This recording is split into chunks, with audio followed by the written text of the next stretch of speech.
Srimad Bhagavatam, Canto 10, Chapter 14.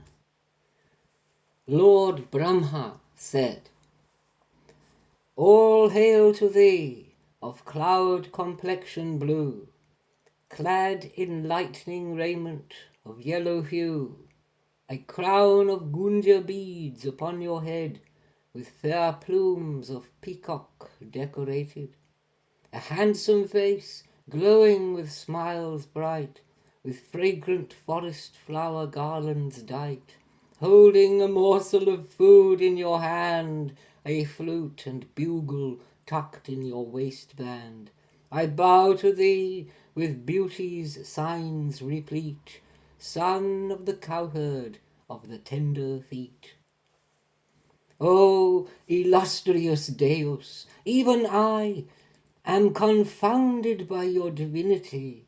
This form you have revealed to me sublime is manifested by your will divine. But I am unable to estimate, e'en when in abstraction I meditate, the glory of your transcendental state. What then of the joy you experience, derived from your own supreme existence?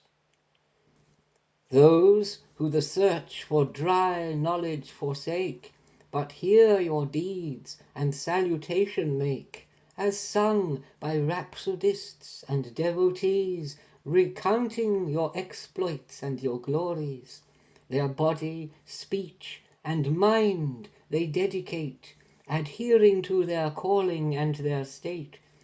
Though you invincible always remain, in the three spheres the victory they gain. O Lord, those who your blessed love forego, and seek the indeterminate to know, as those who grind the empty husk of grain, their only reward is labour and pain. O illustrious and almighty Lord, from ancient days by great yogins adored, who did their deeds dedicate and consign by listening to narratives divine, and through devotion came to comprehend that you are the supreme and final end, and by the practice of devotion maintained, O Achyuta, the final goal attained. Yet still, Almighty, some may comprehend your magnificence which gunas transcend, with all their outward perceptions resigned by abstraction and cleansing of the mind.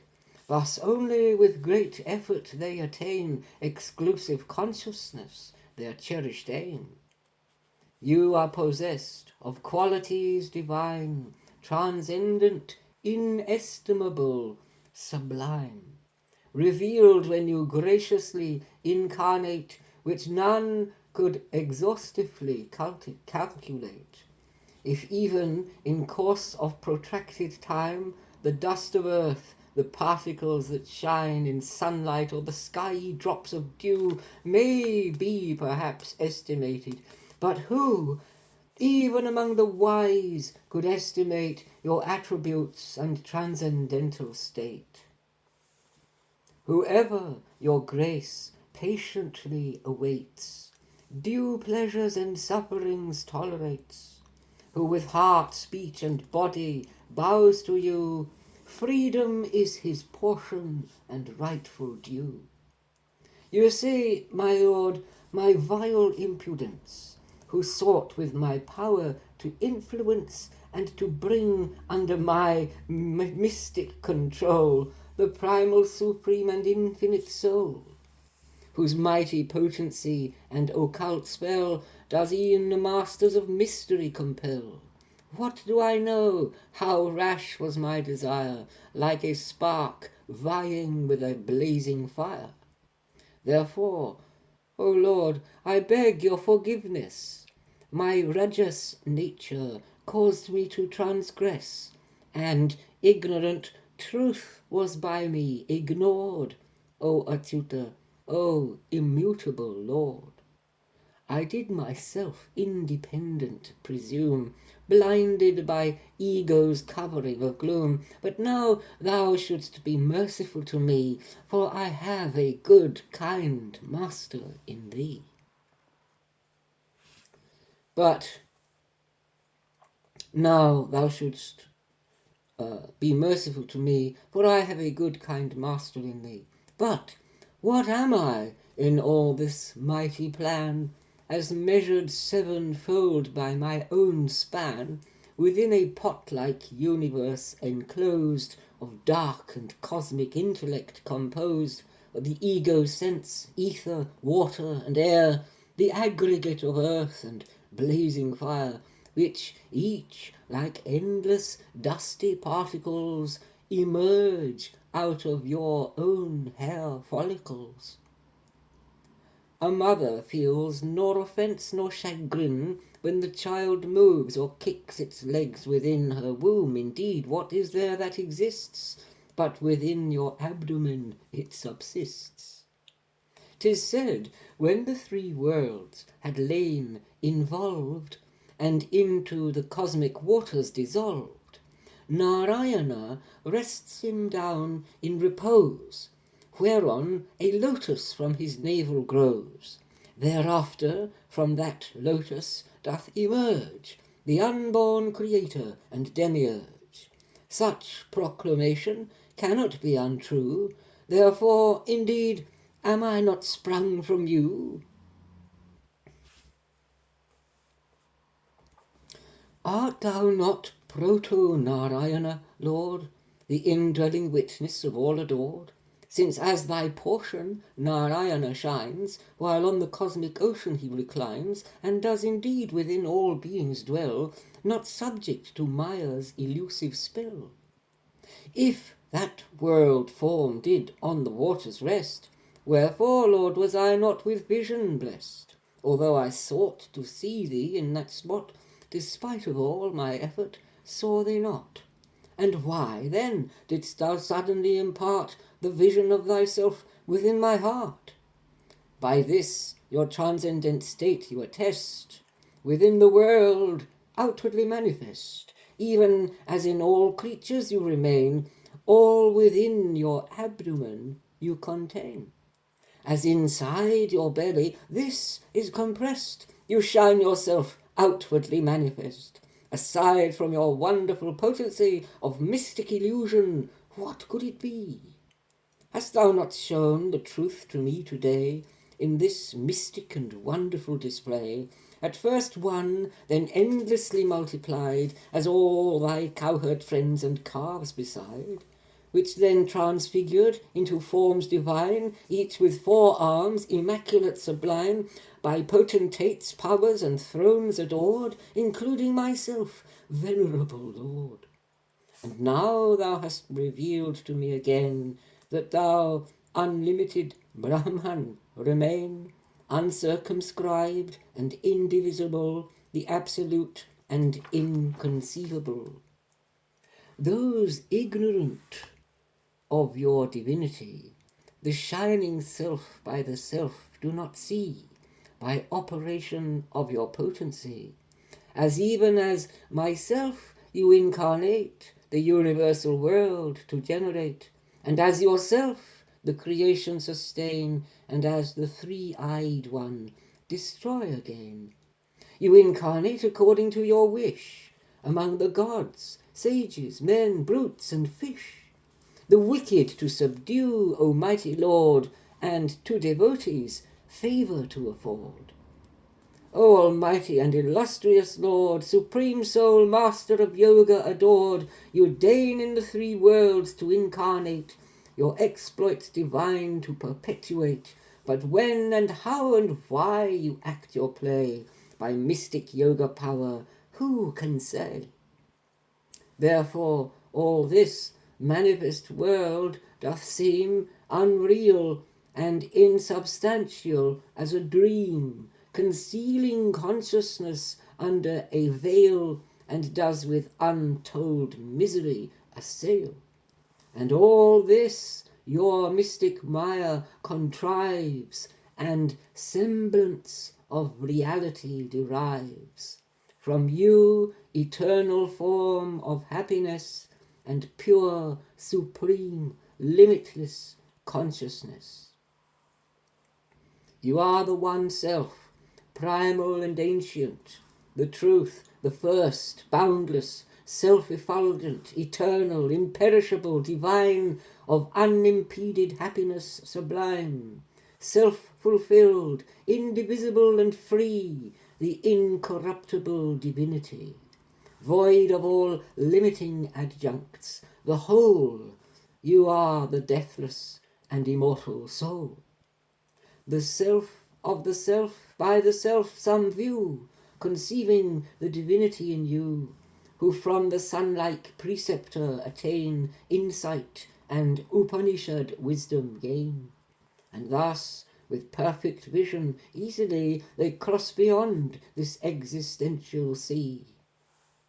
For those who do not know, the self subsists in the self which eternally exists. This manifest universe is evolved out of the five and then again dissolved, just as a man may in the darkness see a fearful serpent, though a rope it be. Of bondage and release, the conception is merely a twofold designation, derived from ignorance. The true self pure is always conscious, separate, and secure. As the day and the night alternate run, the light stays with the lofty going sun.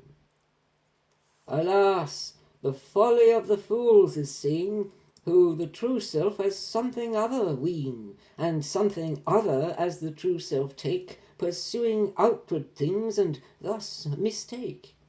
The wise, who inward searching undertake, and all vain outward perceptions forsake, and thus attuned, supreme infinite one, they are endued with perfect conception. As one erst fraught with terror and vain hope sees what he thought a snake is but a rope. But Lord, who of your lotus feet achieves a speck of grace, your true Godhead conceives, without which grace you are not to be known by long study, laborious alone. Therefore, my Lord, my great fortune would be to be enrolled as your own devotee, in any place, in heaven or on earth, and in whatever species I take birth. This is the blessing for which I entreat, that I may always serve your lotus feet. Ah me, how Braja's dames and cows are blessed, since you have drunk from their udders and breast, as you assumed each form of calf and boy, and thus derived satisfaction and joy. That sacrifice up to this day outpoured could not so much delight to you afford.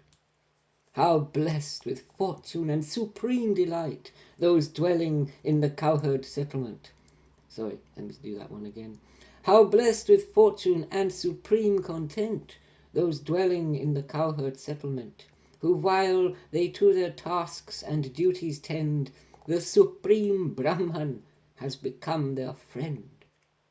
O Achyuta, supreme divinity, as for their mighty fortune let it be, we 11 are also gratified, who over the organs of sense preside.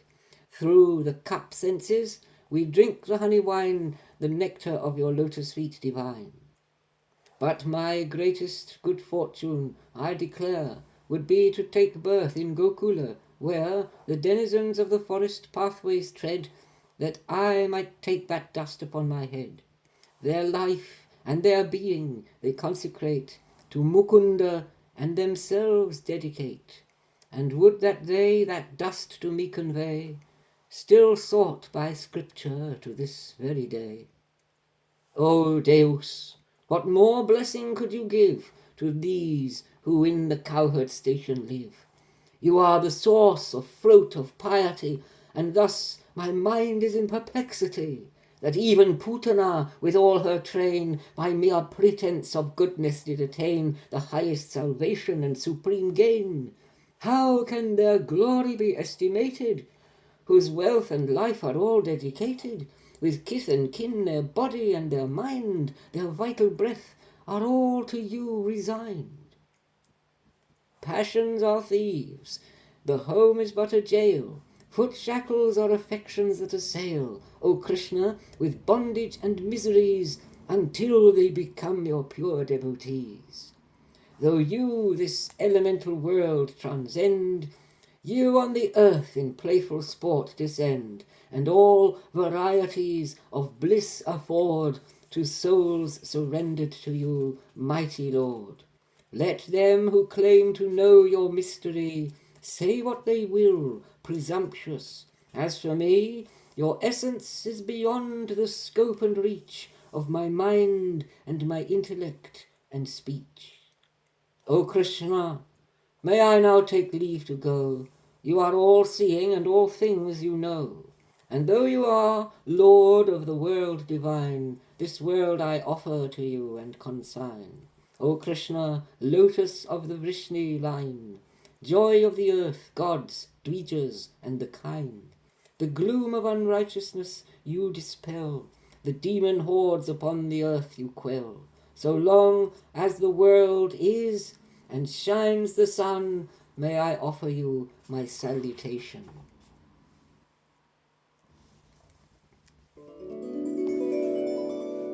Sri Sukha said,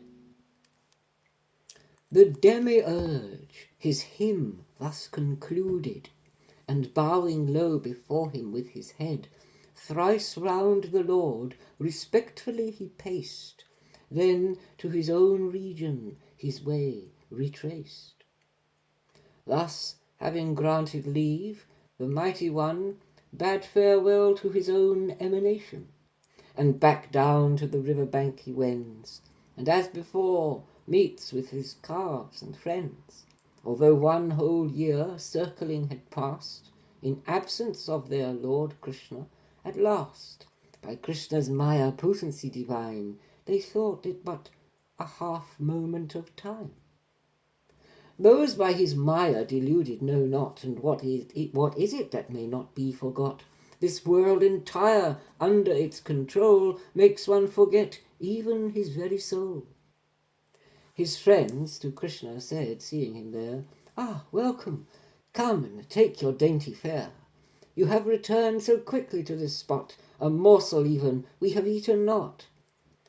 Then Rishikesh, with joy and merriment, was with his friends to take his meal content. Anon back to Braja their way betake, and they are shown the carcass of the snake, his crown bedecked with peacock feathers bright, his limbs with tinted mounting pigments dight.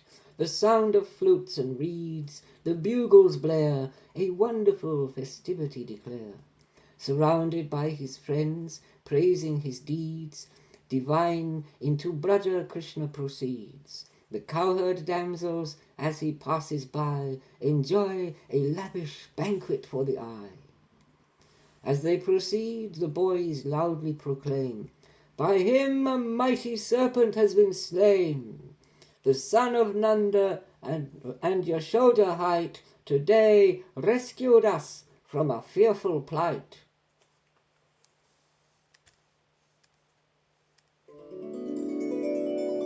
The king said, "O learned Brahmin sage, how could it be that affection roused to such high degree for Krishna even than for their sons more?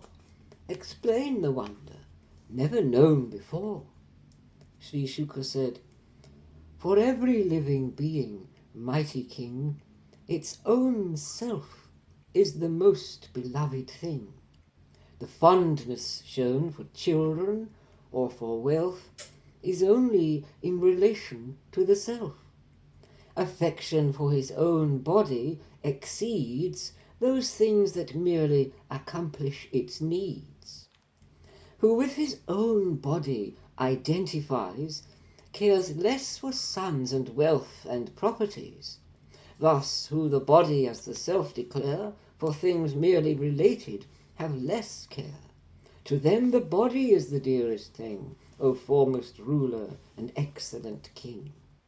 But if attenuated is the bond of identity, he becomes less fond.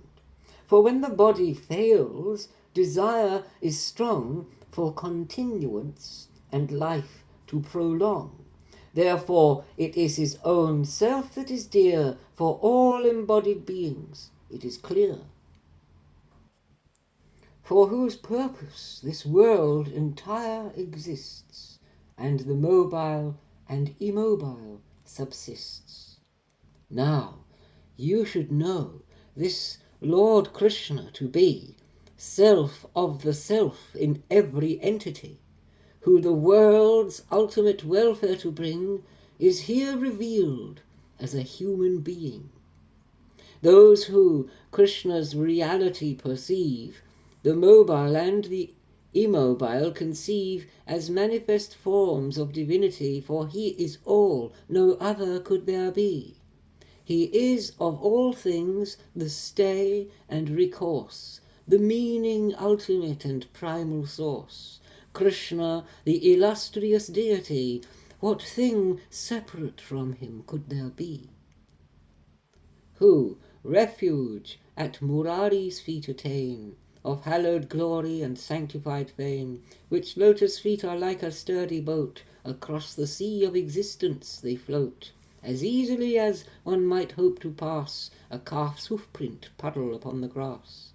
To the supreme destination they go, and not the place where step by step is woe. To you all has been related by me, according to your just inquiry, how Hari in his infancy sported, a deed not till his boyhood reported. Whoever to Murari's deeds attends, Agha's destruction, eating with his friends, the wonderful and divine forms displayed, how birthless Lord Brahma earnestly prayed, a man who hears and devoutly proclaims, fulfillment of all his purposes attains. Thus the sports of infancy they displayed, and the children throughout the Braja strayed. They played at varied exploits like monkeys, constructing dams and climbing up the trees. Thus ends Chapter 14 in Book 10 of the great and glorious Bhagavat Purana, the text beloved of swan-like saints, sung by the son of Vyasa.